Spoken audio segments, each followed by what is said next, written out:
Námið snýst náttúrufræði sinni í víðustu mynd. Við erum að fjalla ferla aðallega í íslenskri náttúru og svona undirstöðurnar undir sem margt í þessum nýtingu okkar á landi. Hvað er það sem að gerir að við getum nýtt landið á ýmsa máta og síðan hvernig við getum nýtt það á sjálfbæran máta.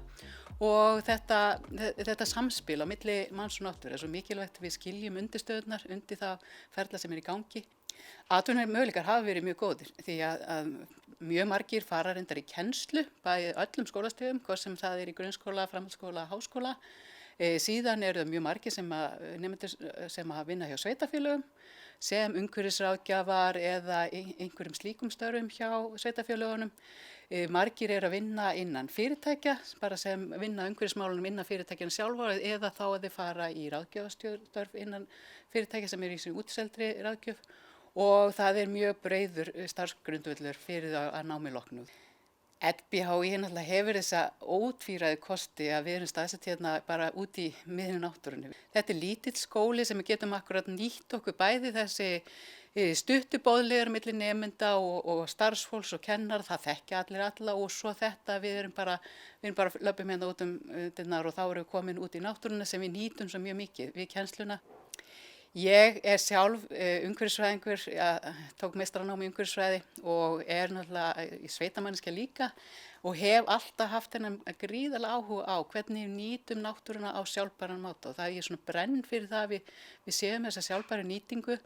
Við ætlum að lifa í þessu landi og það er landi sem hefur gert okkur kleift að búa á þessum stað allar þessar aldir. En hvernig ætlum við að lifa áfram, hvernig getum við nýtt okkar þekkingu og auðlindirnar í þessu samspili, hvernig getum búið til verðmæti, hvernig getum við lifað í sátt og samlyndi til framtíðar.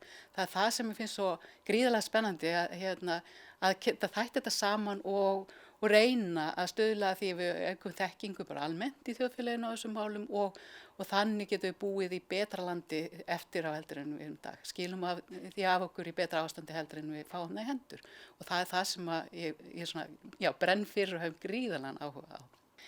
Skemmtilegast held ég það að þessi staðsetning og þessi persónulega nánd, þessi smái skóli, þetta er svo stuttar milli og geta bara farið út fyrir dyrnar og verið komin í nokkuð óspillta náttúru og ófáskipti höfum við bara verið horfa út í gluggann, það er örn á flugi fyrir utan og það er svona þessi nánd og það að líka fyrir nemendur í ólíkum brautum að kynna sín á milli. Það er líka ótvíræður kostur og það er mjög mikill gerjunarpottur að þú kynnist fólki á öðrum brautum, líka á öðrum skólastugum því að við höfum bæði með starfsmenntanám og háskólanám og þetta er alveg óbúslega gerjunarpottur hugmynd og við getum nýtt það miklu meira heldur en við gerum, þó við gerum það þó nokkuð mikið og það finnst mér mikið kostur og nemendur nefna það sem einmitt kost að við kynnast svo ólíkum aðstæðum.